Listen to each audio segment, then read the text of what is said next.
ಮಾಡಿದ್ದಾಳೆ, ಚೆನ್ನಾಗಿ ಆ್ಯಕ್ಟಿಂಗ್ ಮಾಡಿದ್ದಾಳೆ. So I wish Har all the success. ಇನ್ನೂ ಚೆನ್ನಾಗಿ ಹೊಸ ದೊಡ್ಡ ದೊಡ್ಡ ಮೂವೀಸ್ ಬರಲಿ, ಪ್ರಾಜೆಕ್ಟ್ಸ್ ಬರಲಿ, ಎಲ್ಲ ಚೆನ್ನಾಗಾಗಲಿ ಅಂತ ಆಲ್ ದ ಬೆಸ್ಟ್ ಹೇಳೋಕ್ಕೆ ಇಷ್ಟಪಡ್ತೀನಿ. ಖುಷಿ ಆಯಿತು, ಎಲ್ಲ ಎಂಜಾಯ್ ಮಾಡಿದ್ದಾರೆ. ಸೊ ಹೀಗೆ ಮುಂದುವರಿಲಿ ಅಂತ ಇಷ್ಟಪಡ್ತೀನಿ. ಹಾಂ, ಎಲ್ಲೂ ಬೋರ್ ಅನಿಸಿಲ್ಲ. ಗ್ರಿಪ್ಪಿಂಗ್ ಆಗಿದೆ. ಹೌದು, ಕೋರ್ಟ್ ಡ್ರಾಮಾ ಚೆನ್ನಾಗಿದೆ, ಥ್ರಿಲ್ಲಿಂಗ್ ಆಗಿದೆ. ಎಂಡಲ್ಲಿ ಸಸ್ಪೆನ್ಸ್ ರಿವೀಲ್ ಮಾಡಿದ್ದಾರೆ. ಸೊ ಚೆನ್ನಾಗಿ ತೊಗೊಂಡು ಹೋಗಿದ್ದಾರೆ. ಸೊ ಎಲ್ಲರೂ ನೋಡಿ ಅಂತ ಹೇಳೋಕ್ಕೆ ಇಷ್ಟಪಡ್ತೀನಿ.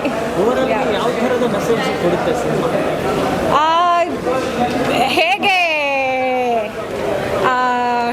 ಇದು innocent will always truth always wins maybe. So ಇನ್ನೋಸೆಂಟ್ಸ್ಗೆ ಒಳ್ಳೆ ಜಸ್ಟಿಸ್ ಸಿಗತ್ತೆ ಅಂತ ಹೇಳೋಕ್ಕೆ ಇಷ್ಟಪಡ್ತೀನಿ. Thank you. ತಾಯಿಯಾಗಿ ಯಾಕೆ ನೋಡಿದೆ ಅಂದರೆ ನನ್ನ ಮಗ ಕೂಡ ಅದರಲ್ಲಿ ಆ್ಯಕ್ಟ್ ಮಾಡಿದ್ದಾನೆ. ಜೂನಿಯರ್ ಶಿವಾಗಿ ನನ್ನ ಮಗನೇ ಆ್ಯಕ್ಟ್ ಮಾಡಿರೋದು. ಈಗ ಪ್ರೇಕ್ಷಕಿಯಾಗಿ ನೋಡಿದ್ರೆ ನನಗೆ ಸಖತ್ ಇಷ್ಟ ಆಯಿತು. ಆದರೆ ತಾಯಿಯಾಗಿ ನೋಡಿ ತುಂಬ ಅಳು ಬಂತು ಸರ್. ಒಬ್ಬರು ಹಕ್ಕಿಗಾಗಿ ಹೋರಾಡಿ, ಅಂದರೆ ನ್ಯಾಯ ನಾವು ತಪ್ಪು ಮಾಡಿಲ್ಲ ಅಂತ ನಾವು ಅಂದ್ಕೊಂಡು ನಮಗೆ ದೇವ್ರಿಗೆ ನನಗೆ ಗೊತ್ತಿದ್ದರೆ ನಾವು ಹಕ್ಕಿಗಾಗಿ ಹೋರಾಡಿದ್ರೆ ಅದನ್ನು ನಿಜವಾಗ್ಲೂ ಗೆಲ್ತೀವಿ ನನ್ನ ಯಥಾಭಾವದಲ್ಲಿ ತೋರಿಸ್ಕೊಟ್ಟಿದ್ದಾರೆ. ನಾವು ಯಾರಿಗೂ ಹೆದರೋ ಅವಶ್ಯಕತೆ ಇಲ್ಲ. ತಪ್ಪು ಮಾಡಿಲ್ಲ ಅಂದರೆ ಯಾರಿಗೂ ಹೆದರೋ ಅವಶ್ಯಕತೆ ಇಲ್ಲ. ನಮ್ಮ ತಪ್ಪನ್ನ ನಾವು ಏನು ತಪ್ಪು ಮಾಡಿಲ್ಲ ಅನ್ನೋದನ್ನ ಪ್ರೂವ್ ಮಾಡ್ಕೋಬೋದು ಅನ್ನೋದನ್ನ ಡೈಲಾಗ್ಸಲ್ಲಿ ಸಕ್ಕದಾಗಿ ಬರೆದಿದ್ದಾರೆ. ತುಂಬ ಖುಷಿ ಆಯಿತು. ಬಸವರಾಜ್ ಸರ್ಗೆ ಆಲ್ ದ ಬೆಸ್ಟ್ ಸರ್.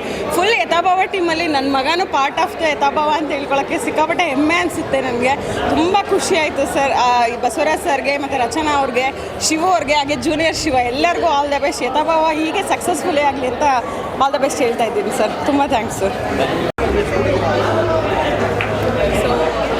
ನಾನು ಶ್ರುತಿ ಅಂತ. ನನ್ನ ಮೊದಲನೇ ಮೂವಿ. ಸೊ ನಿಮಗೆಲ್ಲ ಇಷ್ಟ ಆಗಿದೆ ಅಂತ ಅನ್ಕೋತೀನಿ. ನನ್ನ ಚಿಕ್ಕ ರೋಲ್ ಇರಬಹುದು, ಬಟ್ ಅದನ್ನು ತುಂಬ ಚೆನ್ನಾಗಿ ಗೌತಮ್ ಸರ್ ನನಗೆ ಕೊಟ್ಟಿದ್ದಾರೆ. ಸೊ ನನಗೆ ತುಂಬ ಎಕ್ಸೈಟೆಡ್ ಆಗಿದ್ದೀನಿ. ಸೊ ತುಂಬ ಅಪರ್ಚುನಿಟೀಸ್ಗೋಸ್ಕರ ಕಾಯ್ತಾ ಇದ್ದೀನಿ. ತುಂಬ ಖುಷಿ ಆಯಿತು. ಬಿಕಾಸ್ ಎಲ್ಲರೂ ಒಳ್ಳೆ ಪಾಸಿಟಿವ್ ರೆಸ್ಪಾನ್ಸ್ ಕೊಡ್ತಾ ಇದ್ದಾರೆ.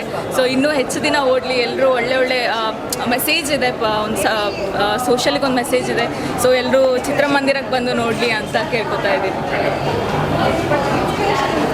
Thank you.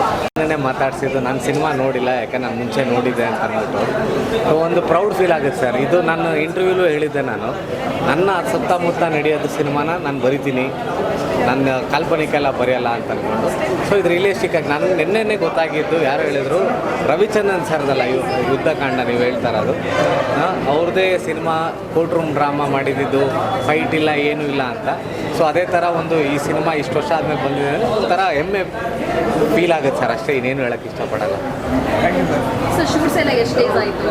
ಮೇಡಮ್ 28 days ಬ್ಯಾಂಗ್ಳೂರಲ್ಲೇ ಮುಗಿಸಿದ್ದು ಶೂಟು. ಒನ್ ಸ್ಟ್ರೆಚ್ ಅಂತ ಹೇಳ್ಬೋದು. ನಾನು ವಿತಿನ್ 2 months ಶೆಡ್ಯೂಲಲ್ಲೇ ನಾವು ಮುಗಿಸ್ಕೊಂಡಿದ್ದೆ. 2 ಶೆಡ್ಯೂಲ್ ಇದ್ದಿದ್ದು. ಸೊ ಅಷ್ಟು ಬೇಗ ನಾವು ಮುಗಿಸ್ಕೊಂಡ್ವಿ. ಆದರೆ ಹೆಲ್ತ್ ಇಶ್ಯೂಸಿಂದ ನಾವು 1 ವರ್ಷ ಲೇಟಾಗಿ ಬಂದ್ವಿ. ಇಲ್ಲ ಅಂತಾನೆ ನಾವು ಲಾಸ್ಟ್ ಇಯರ್ ಏಪ್ರಿಲ್ ಮೇ ಅಷ್ಟರೊಳಗೆ ರಿಲೀಸ್ ಆಗಬೇಕಾಗಿತ್ತು ಈ ಸಿನಿಮಾ. ಡಿಸೆಂಬರ್ಗೂ ರಿಲೀಸ್ ಆಗಿತ್ತು, ಬಟ್ ರಿಲೀಸ್ ಡೇಟ್ ಅನೌನ್ಸ್ ಮಾಡಿದ್ವಿ. ಸೆನ್ಸಾರ್ದು ಪ್ರಾಬ್ಲಮ್ ಆಗಿದ್ದಕ್ಕೆ ಇಷ್ಟು ಲೇಟಾಗಿ ಇವಾಗ ಬಂದು ರಿಲೀಸ್ ಆಗಿರೋದು.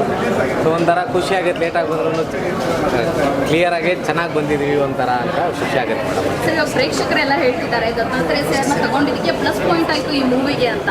ಸೊ ಏನು ಹೇಳ್ತೀರಾ ಅವ್ರ ಬಗ್ಗೆ? ಮೇಡಮ್, ನಾನು ಕತೆ ಬರೆದಾದ್ಮೇಲೆ ನಾನು ಸಿನಿಮಾ ಮಾಡ್ತೀನಿ ಅಂತ ಡಿಸೈಡ್ ಮಾಡಾದ್ಮೇಲೆ ನಾನು ಆ ಕ್ಯಾರೆಕ್ಟರ್ ದತ್ತಣ್ಣ ಸರ್ ಮಾಡಿದ್ರೆ ಮಾತ್ರ ನಾನು ಸಿನಿಮಾ ಮಾಡ್ತೀನಿ ಅಂತ ನನಗೆ ಡಿಸೈಡ್ ಮಾಡ್ಕೊಂಡಿದ್ದೆ. ನಾನು ಬೇರೆ ಕ್ಯಾರೆಕ್ಟರ್ಸ್ ಎಲ್ಲ ಮಾಡ್ಬೋದು ಆಯಿತಾ. ಆ ಜಡ್ಜ್ ಪಾತ್ರ ಅನ್ನೋದು is A supreme authority in the court. So ಆ ಪಾತ್ರಕ್ಕೆ ನನಗೆ ದತ್ತಣ್ಣ ಸರ್ ಬಿಟ್ಟರೆ ಬೇರೆ ಆಪ್ಷನ್ಗಳೇ ಇಲ್ಲ. ಸೊ ಅವರು ಒಪ್ಕೊಂಡಿದ್ದಕ್ಕೆ ನಾನು ನೆಕ್ಸ್ಟ್ ಕ್ಯಾರೆಕ್ಟರ್ಸ್ಗಳಿಗೆ ಹೋಗಿದ್ದೆ. ಸೊ ಅವ್ರಿಗೆ ಥ್ಯಾಂಕ್ಸ್ ಹೇಳ್ಬೇಕು ನಾನು, ಯಾಕೆಂದರೆ ಆ ಪಾತ್ರನ ಮಾಡಿಕೊಟ್ರೆ ಅದಕ್ಕೆ ಆ ವಯಸ್ಸಿನಲ್ಲಿ ಅದೊಂದು ಅಥಾರಿಟಿ ಪೊಸಿಷನ್ ಅನ್ನೋದು ಸಿನಿಮಾ ನೋಡಿದ್ಮೇಲೆ ನಿಮಗೆ ಗೊತ್ತಾಗುತ್ತೆ ಅದು ಯಾವ ಥರ ಅವ್ರು ಮಾಡಿದ್ದಾರೆ ಅಂತ ಅಂದ್ಬಿಟ್ಟು. ಜೀವ ತುಂಬಿರೋದು ಅವರೇ ನನ್ನ ಸಿನಿಮಾಗೆ. ಅವರು ಗೋಪಾಲ್ ಸರ್, ಪವನ್ ಶಂಕರ್ ಆಗಿರ್ಬೋದು, ಜರ್ನಲಿಸ್ಟ್ ಕ್ಯಾರೆಕ್ಟರ್ ಸಹನ, ಇನ್ನೊಬ್ಬರು ಜರ್ನಲಿಸ್ಟ್ ಕ್ಯಾರೆಕ್ಟರ್ ಶ್ರುತಿ, ಇವರೆಲ್ಲರೂ ಜೀವ ತುಂಬಿದ್ದಾರೆ. ಕ್ಯಾಮ್ರಾಮನ್ ಸಂತು ಮತ್ತು ಹುಡುಗರುಗಳು ಎಲ್ಲರೂ ಜೀವ ತುಂಬಿದ್ದಾರೆ ಅಂತ ಹೇಳಬಲ್ಲೆ ಸರ್. ಯಥಾಭಾವ ಚಿತ್ರದಲ್ಲಿ ಒಂದು ಸ್ಟ್ರಾಂಗ್ ಮೆಸೇಜ್ ಕೊಟ್ಟಿದ್ದೀರಾ. ಏನಂದರೆ ಸಮಾಜಕ್ಕೆ ಎಷ್ಟೇ ದೊಡ್ಡ ವ್ಯಕ್ತಿ ಆದರೂ ಕಾನೂನು ಮುಂದೆ ಒಂದಲ್ಲ ಒಂದು ದಿವಸ ತಲೆ ತಗಲೇಬೇಕು, ಅವನಿಗೆ ಶಿಕ್ಷೆ ಆಗಲೇಬೇಕು ಅಂತ. ಇದ್ರ ಬಗ್ಗೆ ಏನು ಹೇಳ್ತೀರಾ ಸರ್? ಕಾನೂನು ಅನ್ನೋದು ಎಲ್ಲರಿಗೂ ಒಂದೇ ಸಮ ಅಲ್ವಾ? ಸೊ ದೊಡ್ಡ ವ್ಯಕ್ತಿ ಆದರೆ ಚಿಕ್ಕ ವ್ಯಕ್ತಿ ಆದರೆ ಏನಂತೆ ಎಲ್ಲರಿಗೂ ಒಂದೇ ಜಡ್ಜ್ಮೆಂಟ್ ಕೊಡ್ತಾರೆ. ಸೊ ನಾನು ಇಂಟರ್ವ್ಯೂಗಳು ಹೇಳಿದಾಗೇ ಒಂದು ತಪ್ಪು ಮಾಡಿದ್ರೆ ಆ ತಪ್ಪನ್ನ ಮುಚ್ಚಾಕೋದಕ್ಕೆ ಎಷ್ಟು ತಪ್ಪುಗಳಾಗುತ್ತೆ ಅಂತ. ಇವಾಗ ನೀವು ಕಥೆಯಲ್ಲಿ ನೋಡಿರ್ಬೋದು, ಒಂದೇ ಒಂದು ತಪ್ಪಾಗುತ್ತೆ. ಏನಂತ ಸರ್ ಒಬ್ಬ ಅಕ್ಯೂಸ್ ಸಿಕ್ಕಿದ್ದಾನೆ ಅಂತ ಅದನ್ನು ಮುಚ್ಚಾಕೋದಕ್ಕೆ ಎಲ್ಲಿವರೆಗೂ ಹೋಗ್ತಾರೆ ಅಂತಂದ್ರೆ ನೀವು ಸಿನಿಮಾ ನೋಡಿದಾಗಲೇ ಗೊತ್ತಾಗುತ್ತೆ. ಸೊ ಒಂದು ತಪ್ಪಿಂದ ಎಷ್ಟು ತಪ್ಪಾಗುತ್ತೆ ಅಂತ ನಿಮ್ಗೆ ಗೊತ್ತಾಗುತ್ತೆ ಇದರಿಂದ. ಅವರು ಹೋಮ್ ಮಿನಿಸ್ಟರ್ ಆಗಿರ್ಬೋದು, ಚೀಫ್ ಮಿನಿಸ್ಟರ್ ಆಗಿರ್ಬೋದು, ಜರ್ನಲಿಸ್ಟ್ ಆಗಿರ್ಬೋದು, ಪೊಲೀಸ್ ಆಗಿರ್ಬೋದು, ಒಂದು ತಪ್ಪಿಂದ ಯಾರ್ಯಾರು ಏನೇನು ತಪ್ಪು ಮಾಡ್ಕೊಂಡು ಹೋಗ್ತಾರೆ ಅಂದರೆ ಸಿನಿಮಾ ಇದ್ದಿದ್ದು ನಂದು. ಅದರಿಂದನೇ ಯಥಾಭವ ಅಂತ ಟೈಟಲು ಬಂದಿತ್ತು. ಒಂದು ನಾವು ಮಾಡಿದ ಕರ್ಮ ನಮಗೆ ಬರುತ್ತಂತ ಒಂದು ಕಮೆಂಟ್ ಮಾಡಿದ್ದಕ್ಕೆ ಆ ಕಮೆಂಟು ಎಲ್ಲಿವರೆಗೂ ಹೋಗ್ಬೋದು ಈಗಿನ ಕಾಲದಲ್ಲಿ. ಯಾಕಂದರೆ ಇನ್ಸ್ಟಾಗ್ರಾಮ್ ಇದೆ, ಎಲ್ಲರ ಹತ್ರ ಕ್ಯಾಮ್ರಾ ಇದೆ. ಸೊ ನಾವೆಲ್ಲೇ ಏನೇ ಮಾತಾಡೋನು ರೆಕಾರ್ಡ್ ಮಾಡಿ ಹಾಕಿದ್ರೆ ಯಾರ್ದು ಯಾವ ಥರ ರೆಸ್ಪಾನ್ಸ್ ಇರುತ್ತೆ ಅಂತ, ಯಾವ ಮೆಸೇಜ್ ಹೋಗುತ್ತೆ ಅಂತ ಗೊತ್ತಾಗಿರುತ್ತೆ. ಅಷ್ಟೇನಾ? Thank you. ನಿಮಗೆಲ್ಲ ಇಷ್ಟ ಆಯ್ತಾ? ಹಾಂ, ಒಂದೊಳ್ಳೆ ಕಂಟೆಂಟ್ ಇರೋವಂಥ ಸಿನಿಮಾ. ಜನಗಳು ಏನು ಹೇಳೋಕ್ಕೆ ಇಷ್ಟಪಡ್ತೀನಿ ಅಂದರೆ, ಮೈಂಡಲ್ಲಿ ಫೈಟ್ ಇರುತ್ತೆ, ಕಾಮಿಡಿ ಇರುತ್ತೆ, ಆಮೇಲೆ ಸುದೀಪ್ ಲೆವೆಲ್ಗೆ, ದರ್ಶನ್ ಸರ್ ಲೆವೆಲ್ಗೆ, ಆಮೇಲೆ ಸುದೀಪ್ ಸರ್ ಲೆವೆಲ್ಗೆ, ದರ್ಶನ್ ಸರ್ ಲೆವೆಲ್ಗೆ, ಅಪ್ಪು ಸರ್ ಲೆವೆಲ್ಗೆ ಮೈಂಡಲ್ಲಿ ಇಟ್ಕೊಂಡು ಸಿನಿಮಾ ನೋಡೋಕ್ಕೆ ಬರಬೇಡಿ. ಒಂದೊಳ್ಳೆ ಮೆಸೇಜ್ ಇರ್ತಕ್ಕಂಥ ಸಿನಿಮಾ, ರಿಯಾಲಿಟಿ ಇರೋವಂಥ ಸಿನಿಮಾ. ದಯವಿಟ್ಟು ಎಲ್ಲರೂ ಬಂದು ನಮ್ಮ ಸಿನಿಮಾ ನೋಡಿ ನಮ್ಮ ಸಿನಿಮಾನ ಗೆಲ್ಲಿಸಿ. ಯಾಕಂದರೆ ಇಲ್ಲಿ ಎಲ್ಲ ಹೊಸ ಪ್ರತಿಭೆಗಳು, ಎಷ್ಟೋ ಜನದ ಕನಸಿರ್ತದೆ, ಎಷ್ಟೋ ಜನದ್ದು ಜೀವನ ಇರುತ್ತೆ. ದಯವಿಟ್ಟು ಎಲ್ಲ ಕರ್ನಾಟಕದ ಸಿನಿ ಪ್ರೇಕ್ಷಕರು ಎಲ್ಲ ಥರ ಸಿನಿಮಾ ನೋಡಿ, ಅತಿ ಹೆಚ್ಚು ಕನ್ನಡ ಸಿನಿಮಾ ನೋಡಿ, ಕನ್ನಡನ ಬೆಳೆಸಿ.